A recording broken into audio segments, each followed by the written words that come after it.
Hey everybody, what's going on? Tom Dunn here from throughtheblack.com. You are watching the Atomic Arena. This, of course, is my new YouTube channel. Folks, I love it when a plan comes together. I've had a plan for months to have Joshua Lory.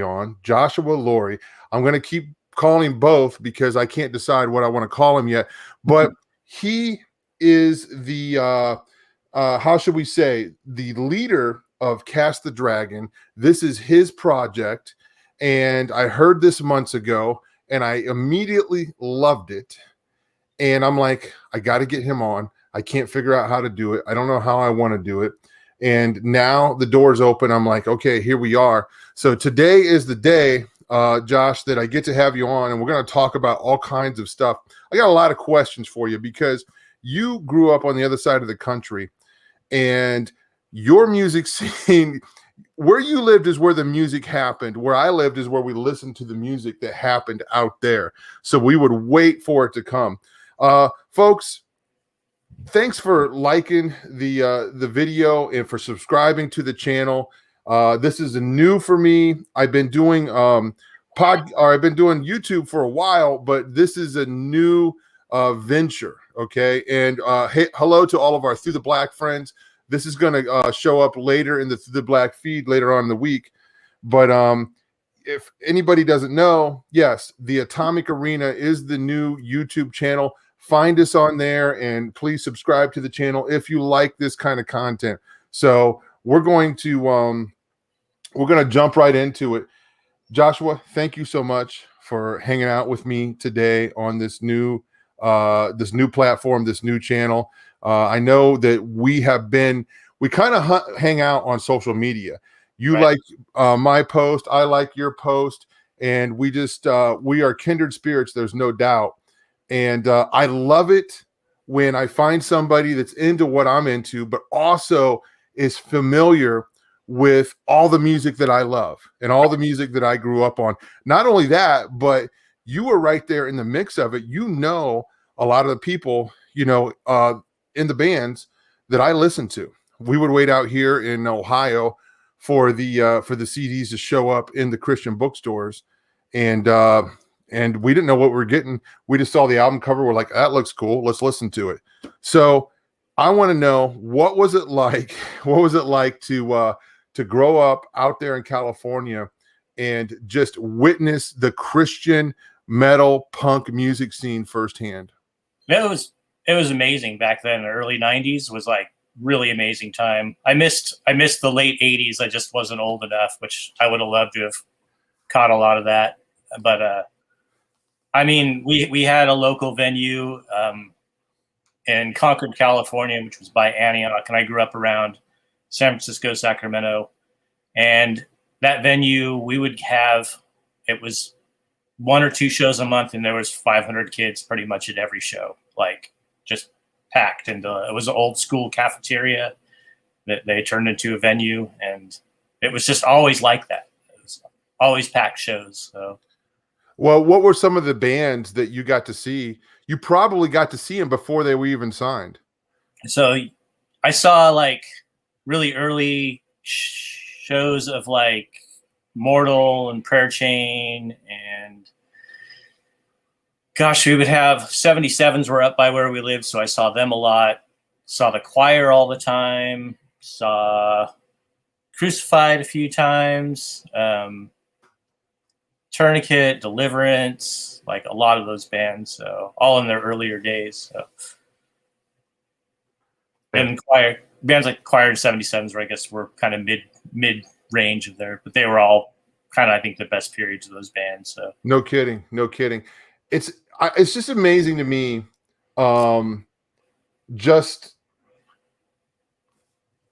for me, growing up listening to Christian music, in my high school, there were just only a handful of people that were Christians, and even fewer than that would listen, to the heavy music. Okay. So, you felt very isolated and very alone. So I was always trying to recruit. I'm like, hey, you got to hear this band. You got to hear this band. What do you think of this?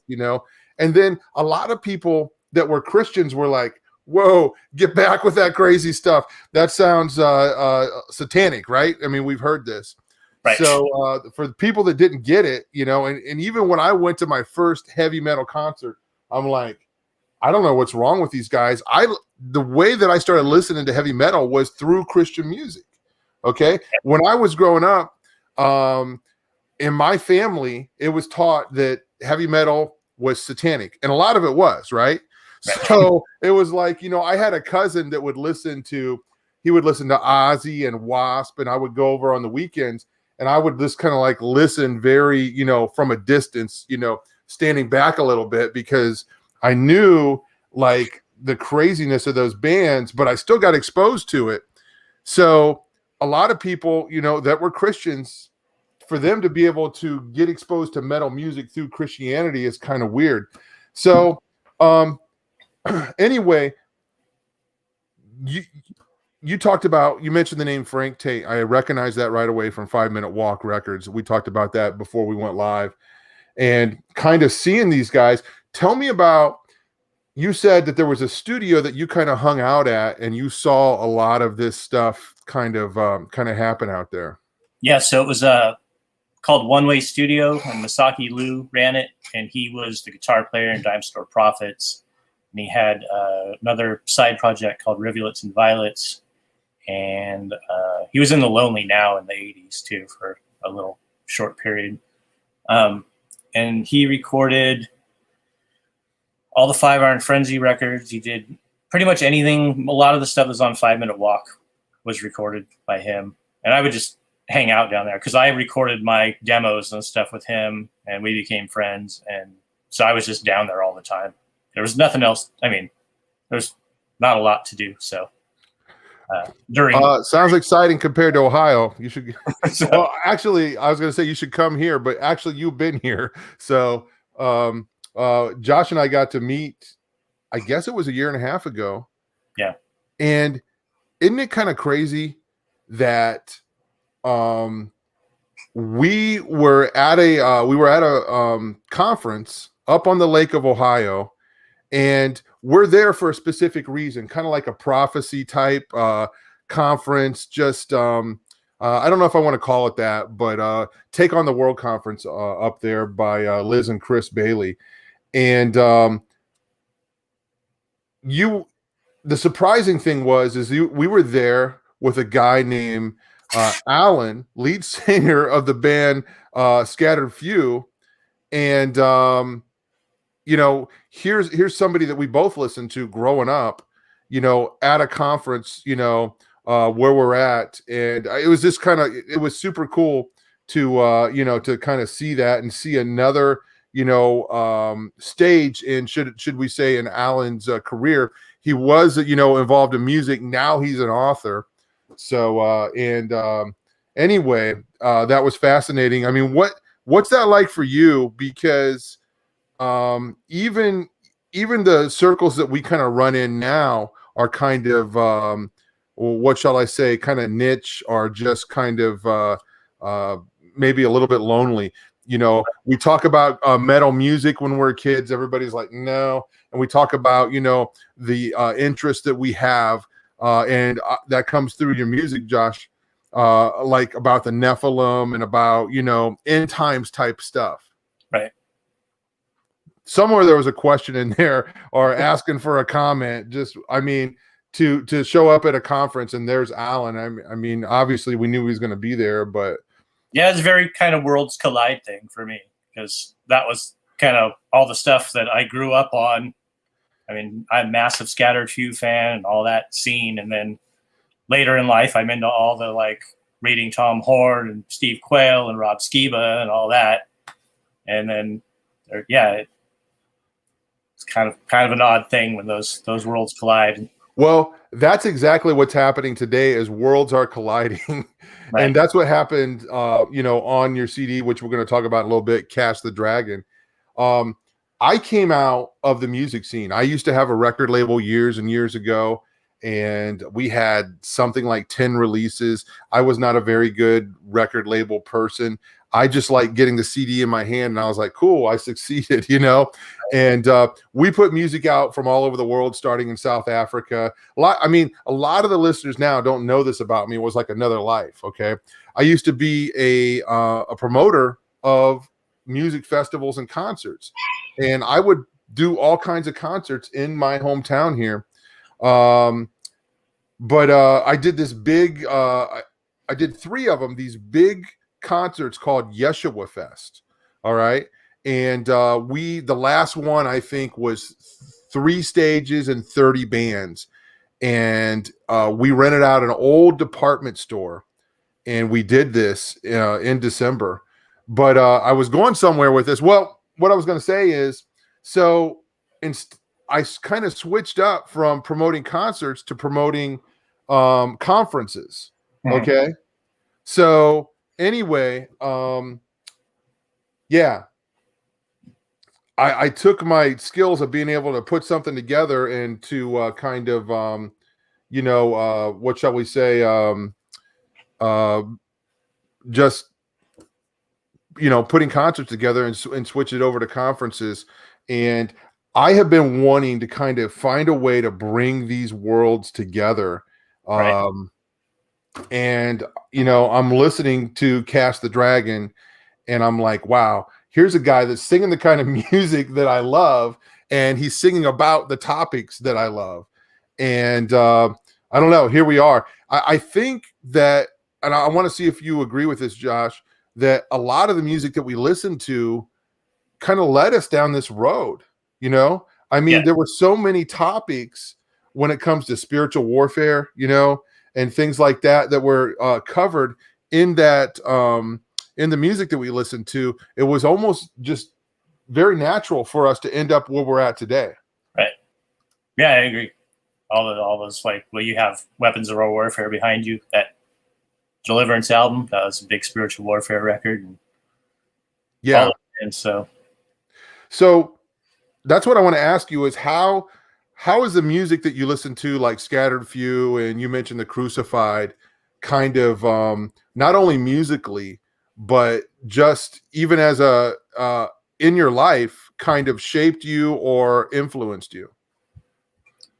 With those 2 bands especially, like, it's just lyrically, they really, it was life-changing back when I was a kid to, like, read lyrics like by Scattered Few and Crucified. And, like, Scattered Few, those lyrics, like, I'll be honest, when I first heard that band, I didn't get a lot of what he was talking about. So you want to delve in and figure out what's Alan talking about in these songs. And yeah, I think that really shaped me. I grew up going to church whole life.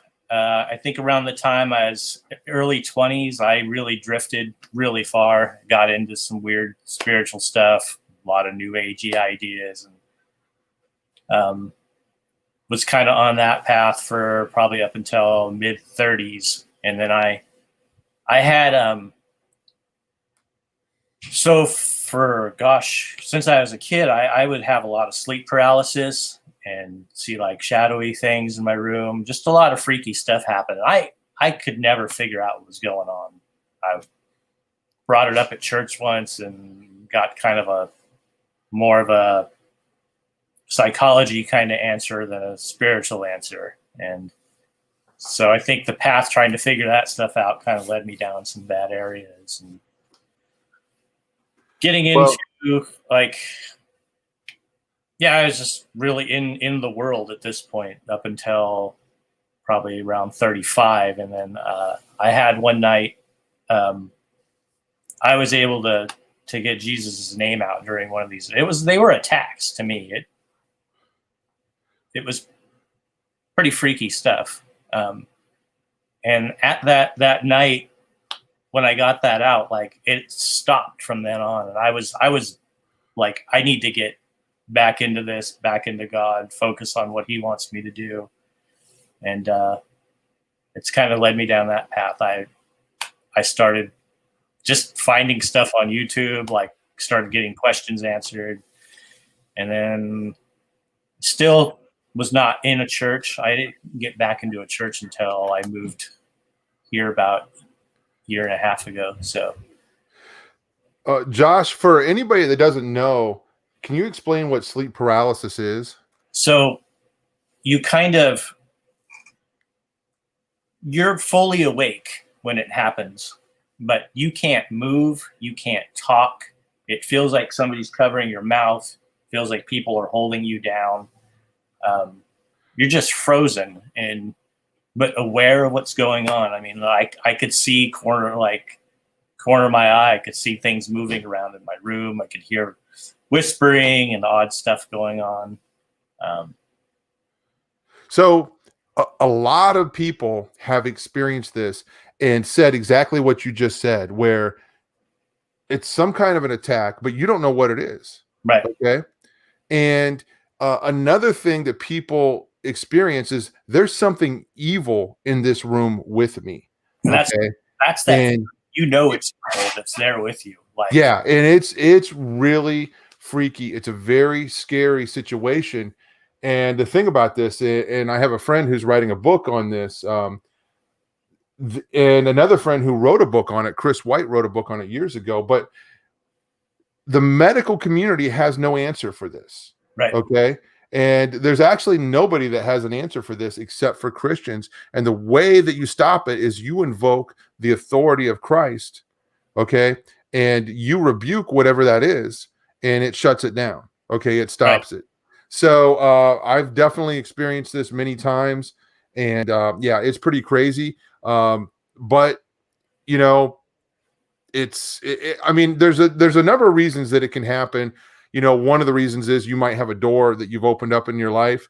Another reason is, you know, I call it the Job factor. You know, there were attacks in Job's life. He didn't really have any doors open up in his life, but no matter how it happens, the only way to stop it is through the authority of Christ, rebuking it in the name of Jesus, calling on Jesus, and that presence has to leave. It doesn't have a choice. So no kidding. So I want to hear, you know, again, West Coast scene.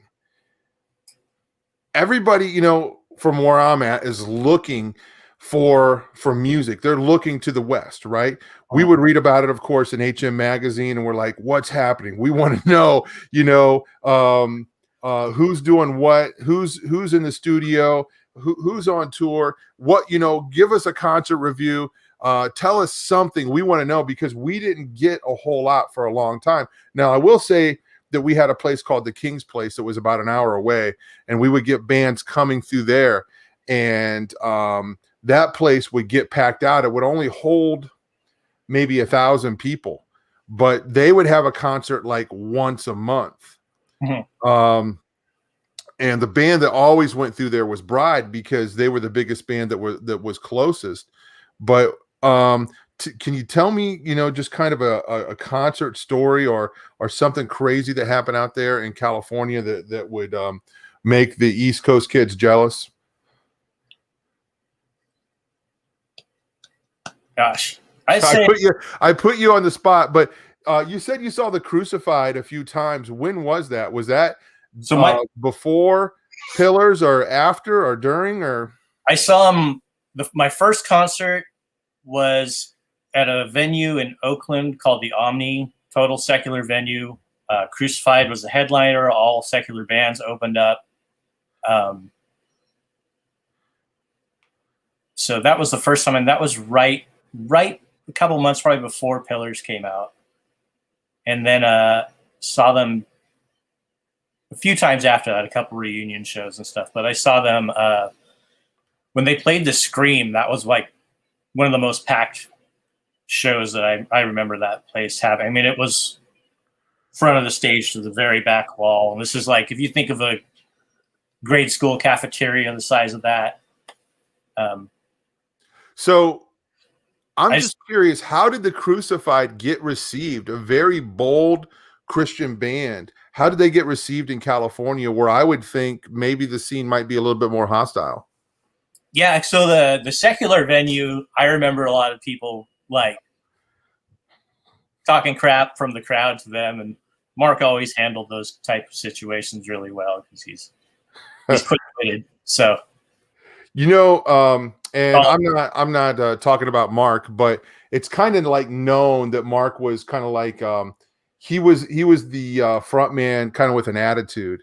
right. And I wonder if just kind of growing up, where he did, and he might have been on the defense a lot, just because of you kind of have to have that stage presence, which we loved when we saw him, right? And I wonder if that had an effect on that sort of thing. But of course, wow, when we heard and saw the Crucified, just bold lyrics, and I talked about that the other day on a little segment that I did.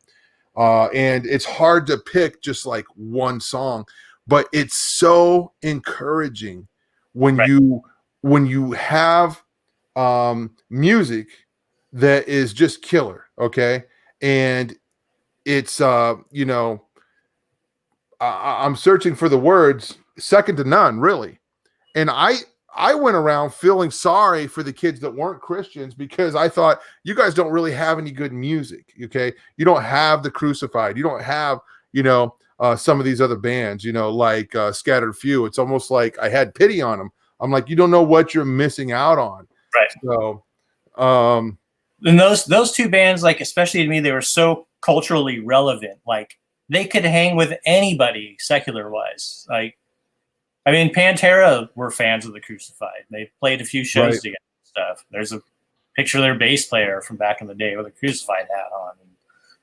Yeah, I think if the Crucified wouldn't have broke up, I think they were getting ready to take it next level, honestly, because there was just so much buzz about them, and they were so stinking good.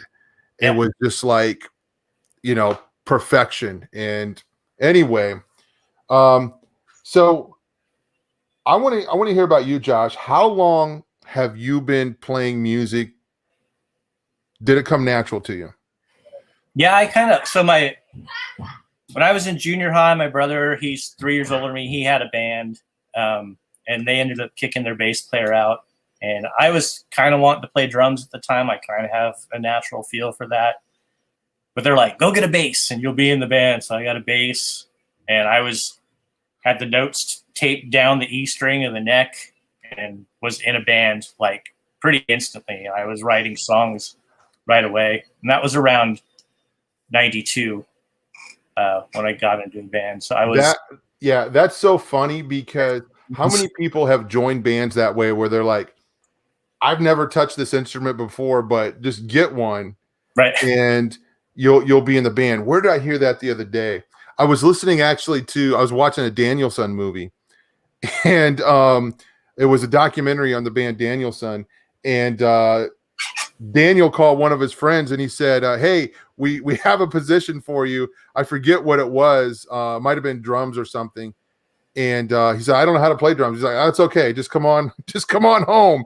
And the person ended up filling in whatever position it was. So no, that's amazing. That's cool. And so I'm assuming you've probably been in a lot of bands over the years. I know that you've played with people like Michael Knott. Yep. And LSU, right? Yep. So tell me about that, because my introduction to LSU was on the Browbeat compilation CD, and the name of the song is escaping my mind right now. And then the Cash and Chaos and all that stuff. So was that before your time? Yeah, that was long before my time. So like, I was a huge Mike Knott LSU Lifesavers fan, like starting around 91. Throughout the years, my first tattoo is like the LSU logo. Got that when I was 18. And then so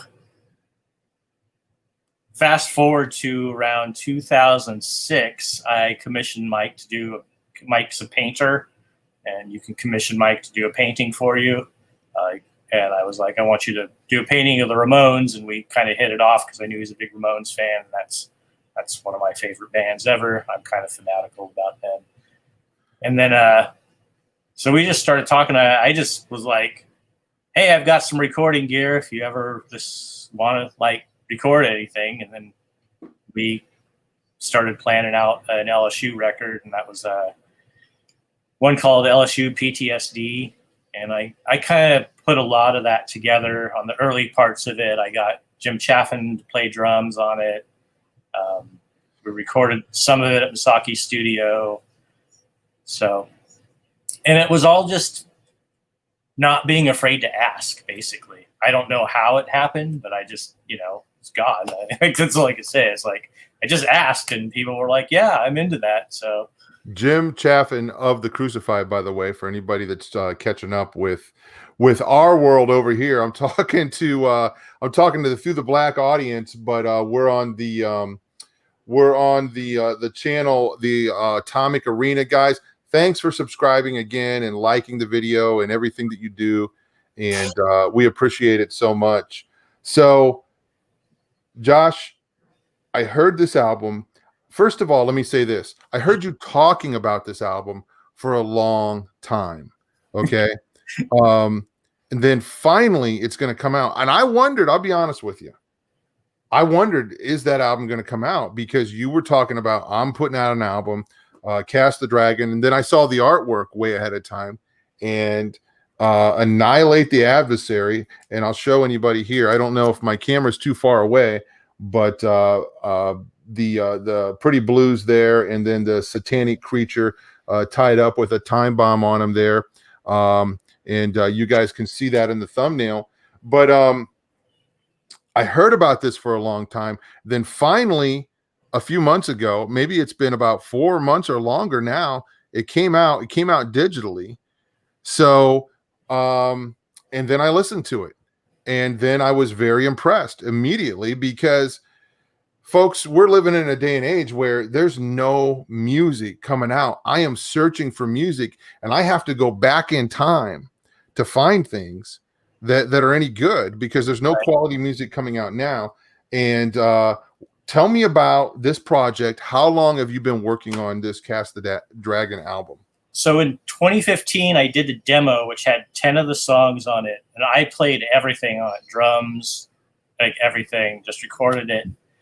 And I was like, I just always was like, these songs could be better. I know they could be better.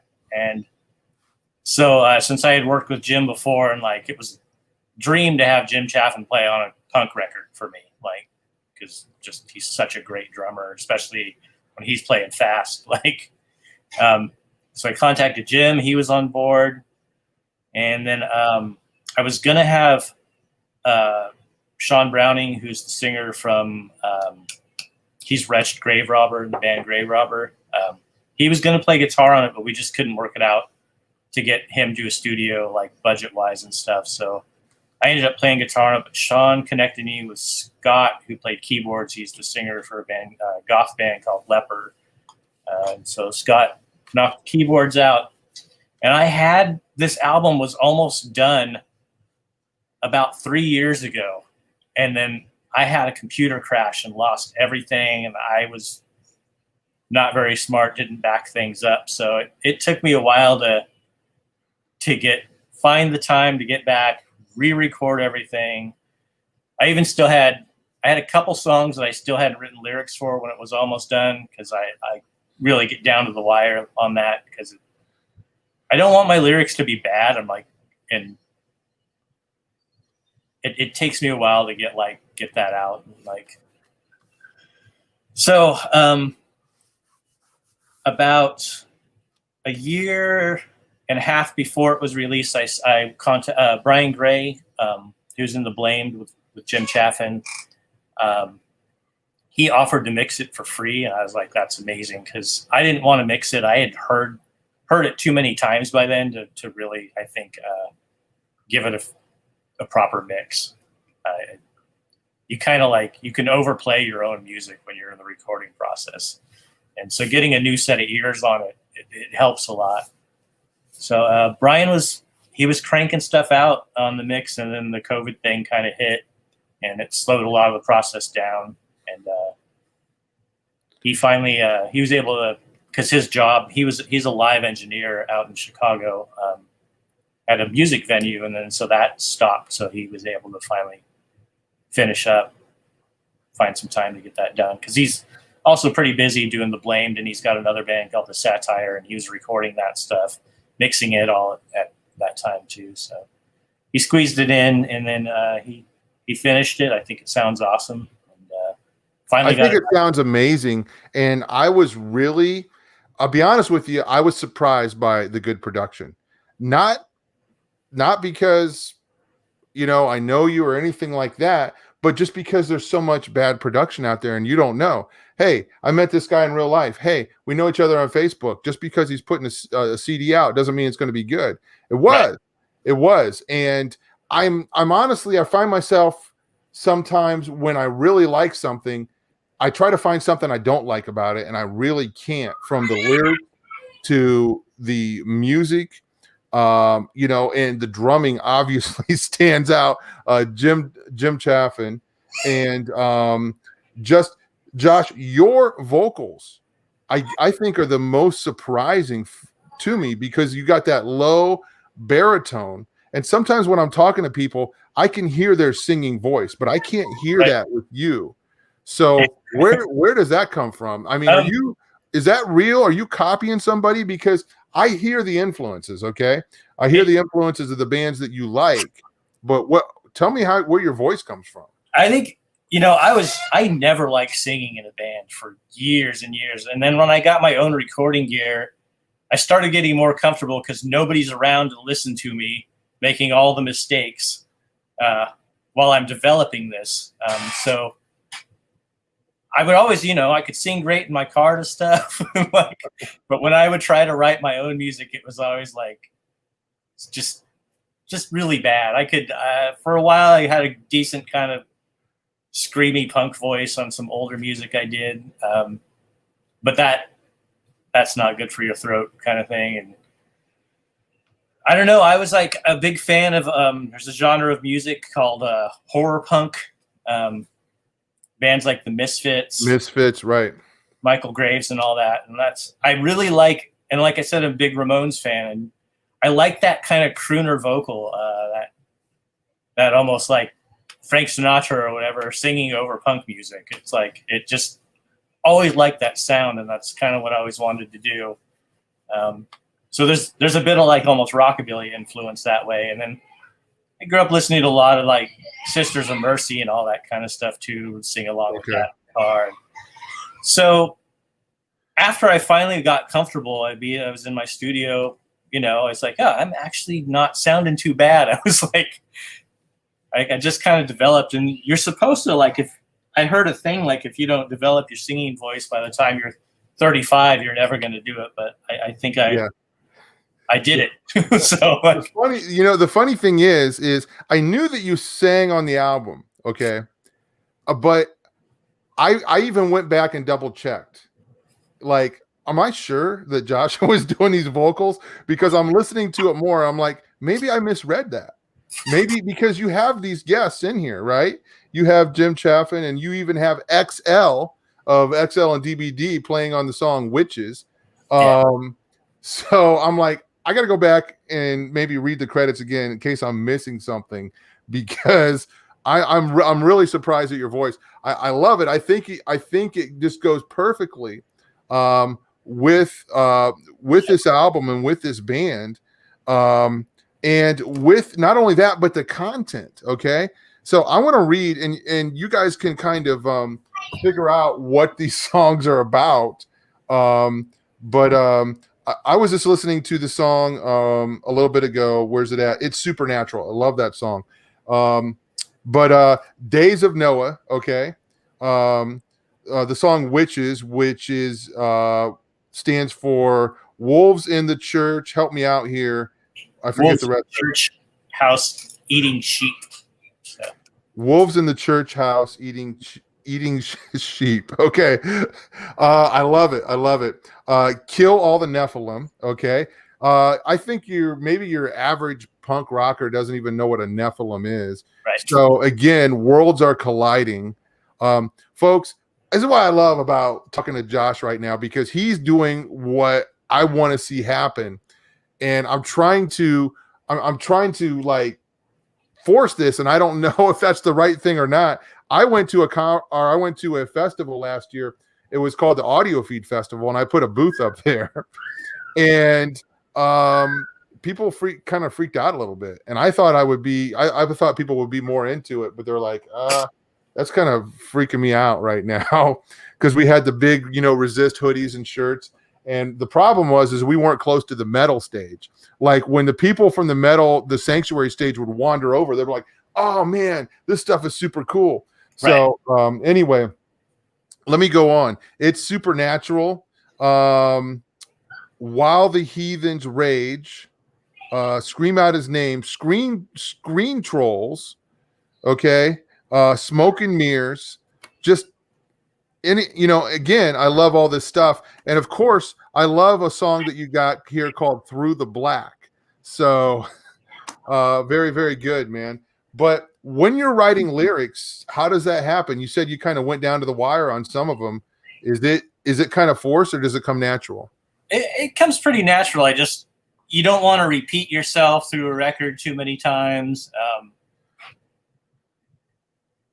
And then, first and foremost, I want to make sure I'm not being a bad representation of Yeshua. Like, I don't want to put a bunch of my opinions on there and stuff. And I'm not too into writing songs about my personal life or like feelings and things like that. I've always been, most all my bands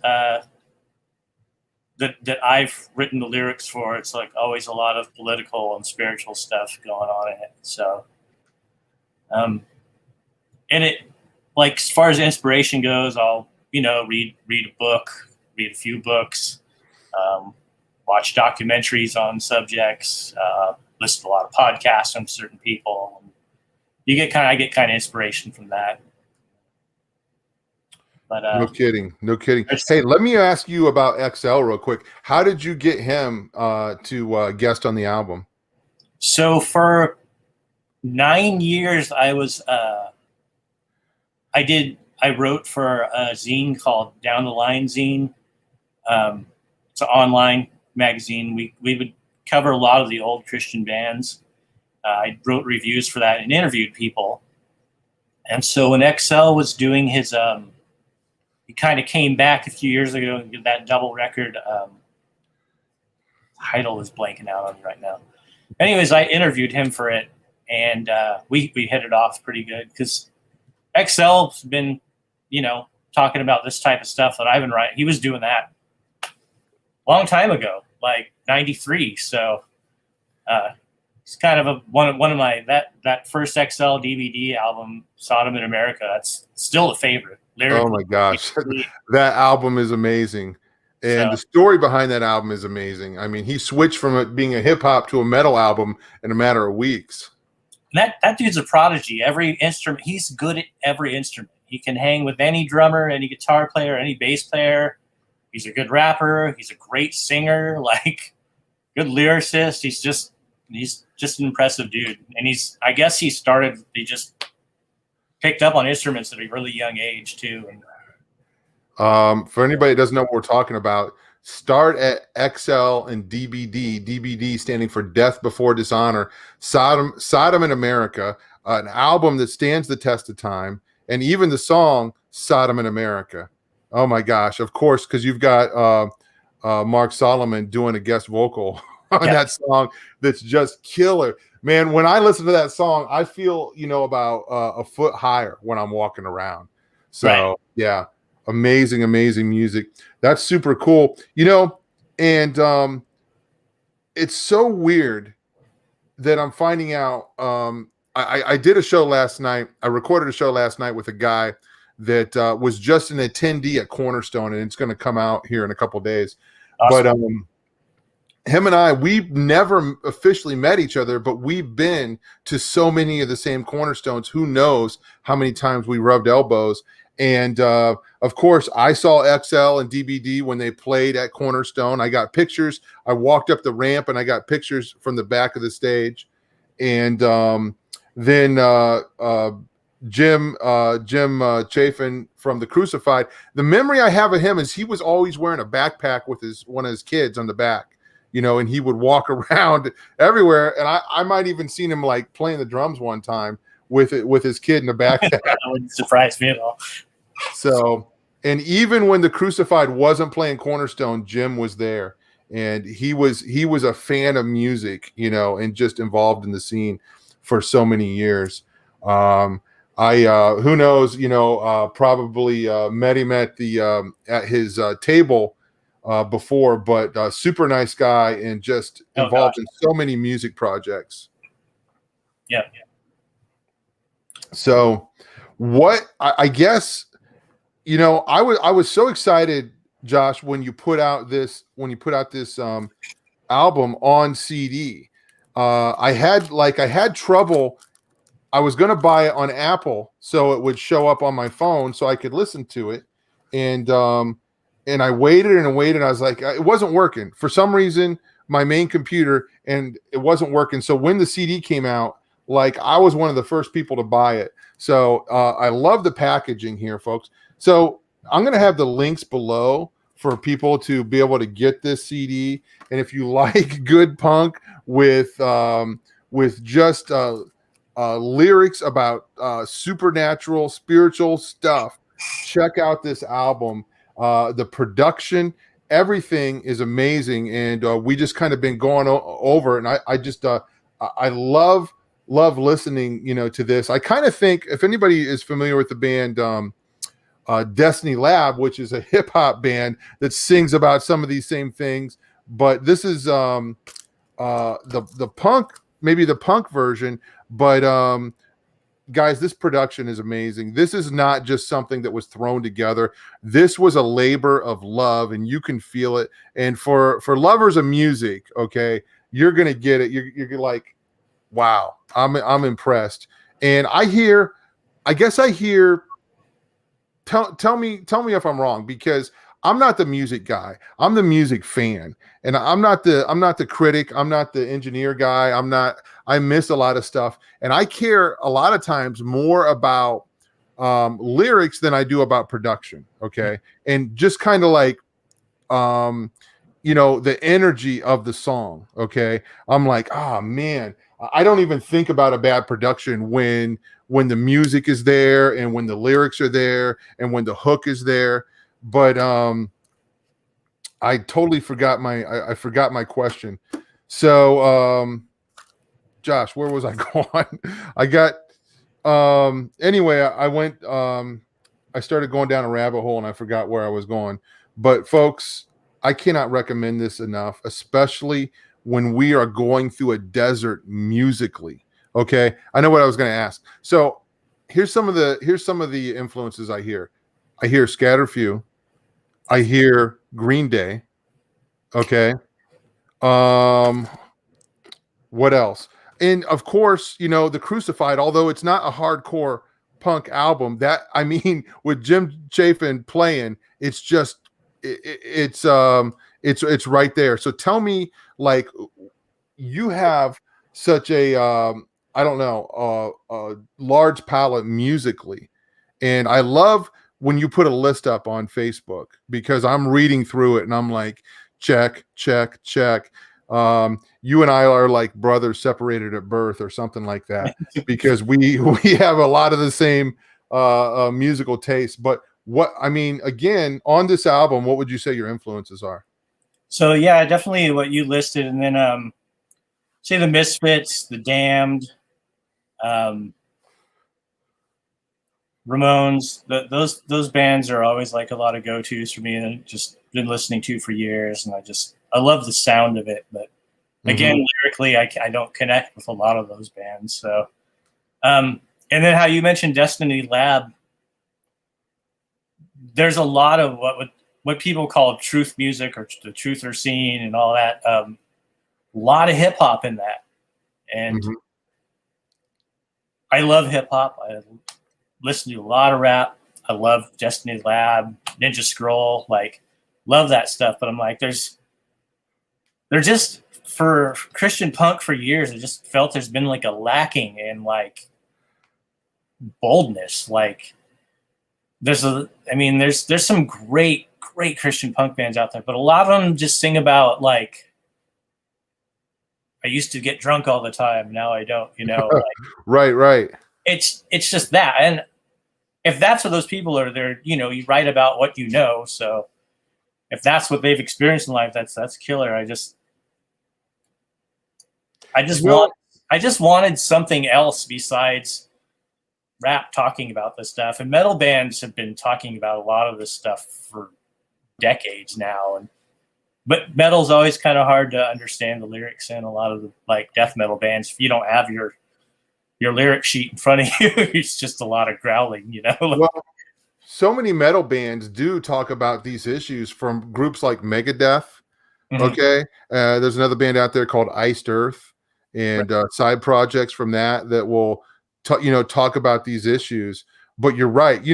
A song that comes to mind that might have been a predecessor, and there's others, but one that really sticks out is the song Mindbender by The Crucified. Right. Where it's talking about what we're seeing now: a nation of puppets who worship the beast, who drink the blood of their souls as they lay at his feet.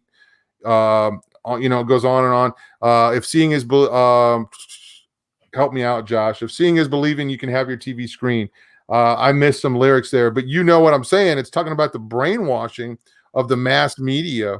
So I've used that song, the lyrics of that song, so many times when I'm doing a teaching or a Bible study or something. I'll read that and I'll be like, listen to this and tell me that this is not what's going on right now. So. Right. Then you have that whole Grandmother Spaceship record from Scattered Few, which was like, that was so ahead of its time. I mean, he's talking about alien agenda, it gets some stuff in it. But with Alan's lyrics, they're so like, there's so much poetry in it that you really have to be like, what's he talking about here? And then makes you study, kind of like. Well, yeah, and I got to talk to Alan a little bit out there, up there at the conference, and just the real life experiences, when he's talking about Please Stop William, the wrong assassination things. I mean, that's a real story, right? And I think that's one of the things that that makes that music so incredible. You know what I mean? Right. And I even think of So-Called Living 1991 or something, by The Crucified, and just hardcore, not only musically, but also in the message and in the narrative of what they were living through, what they were seeing. It was a hostile environment, no doubt about it. But hey, real quick, we're gonna put it in the show notes, Josh. But how do people get their hands on this CD? So you go to Young Earth Records Bandcamp page. I can get a link for that somehow. I'll get a link to you. Yeah, we'll put a link below. That way people can click in there and go right to it. But folks, I'm asking you from the bottom of my heart, support good music, okay? I want Josh to be able to do this again, all right? And obviously, CDs are, part of a day gone by, but I like having a hard copy personally. Same here. I just do, because if there's a glitch or if there's a shutdown, I don't want my music to be invisible. I want to have something I can put in a CD player. That's why I waited to get the CD. So, and of course, not a lot of people buy CDs anymore, right. But yeah. So people are really into vinyl, but vinyl's, it's pricey to make and expensive to mail out. If you're cheap to mail out in the States, but if you're mailing out to Canada or any other country, it's outrageous, like what you have to pay to ship something. So yeah. Yeah, it is. I still buy CDs. Like I have a lot of CDs. They're just all over my house. I do too, man. And I will either buy the CD or the record, because I want something I can hold in my hand, and I love the whole experience, the artwork, very rarely will I buy just a song. It would have to be, just kind of different circumstances, because a lot of times, like when you want to buy a song for $1, you can find the CD on Amazon for $4. Right. And I'm like, why not have the whole album, instead of just one song from it, and then I can put it on wherever. But no kidding. So guys, again, this is a new venture for us, or I should say for me, at Through the Black. Through the Black is something that's still happening. It's still just a part of what we're going to do, but this is my attempt to bring these worlds together and to just keep this culture alive, okay? Because we've seen just almost this scene really disappear in a way, and the music is still getting made, but there are not as many people making it passionately and just making it how should I say, biblically, okay, and that are true to their beliefs and true to God's word. And I'm not naming any names here, folks, but you can make your own decisions about that. But there's a lot of disappointment for me out there when I'm listening to something that's killer, and then all of a sudden, wow, really? You find out this or that, and I'm like, I'd rather this person just not say anything. You're ruining the music for me, right? So, but Josh, what's next for you as far as musically? I mean, I know this just came out, and I know we're still talking about this, but do you have any future plans? I have kind of a skate punk, pop punk project. That's the drums have been done for years on this stuff. I don't want to sing on it, so I've been looking for a vocalist. But I think Sean Browning from Grave Robber is going to sing on it. And Sean's got Sean can sound like so many singers. He's just really incredible, because he did a world album with Mainline Riders, and he sounded just like old Bon Scott on old AC/DC. And you listen to Grave Robber, and he's got this great gothy horror punk voice. And he had an old pop punk band called the Migraines, and he's got a great voice for that. He's just really talented guy, and he's agreed to sing on it. And then Jason Parker, who is the original guitarist of Focused, he's going to play guitar on it. Okay. So I think it's it's 8 songs. Could be 10. I have 2 songs, but the drums were recorded at a different studio, and it's a great recording, but they sound very different from the original 8 songs they had drums recorded for. So, and those the drummers on those is this guy Chris Dugan, who's been a friend of mine forever, and he played drums on 4 of the songs, and he has been Green Day's engineer since the American Idiot album, and that's his job, is working with those guys. So, and then another guy named Nick White, he played drums. He played drums on a Lifesavers record I did with Mike Knott called Heaven High a few years ago, and he's a great drummer. Just been friends with him for a while. He played on 4 of the songs. So. Okay. When can we expect that? I have no idea. No idea. Okay. We're not going to put you on the spot. It's fine. Just like this record, everybody is for me, nobody in the Cast the Dragon record, we were never in the studio at the same time. Jim recorded drums at his house. He lives in Fresno. He was about 12 hours from where I lived in California, because the state's really long. So I'm Northern California. He's more Southern California. And then Scott Shaw was out in Chicago. So he recorded his stuff at his house. Excel did his part at his house. It was mixed in Chicago. And then Cliffy Huntington from the Huntingtons mastered it. And he's in Maryland, I think. So, and that's how this record is. Sean Browning's in Indiana, I believe. And Jason's in Texas. So It's when people can find the time with family life and jobs and all that to go get in the studio, knock their part out. They mail it back to me. Well, modern technology, amazing that you Yeah, don't have to be in the same place. it's And that way. I knew that, but still listening to this record, I don't it feels like you guys were all in the same place. You know what I mean? Yeah. It's just, to Good. me, it's that tight. It really is. So I don't know. Technology, yeah, blows me away. Of course, I've been really enjoying like the stuff that Brian Gray's been doing, where he will they'll do it by video, right? Right. And everybody's in a different location.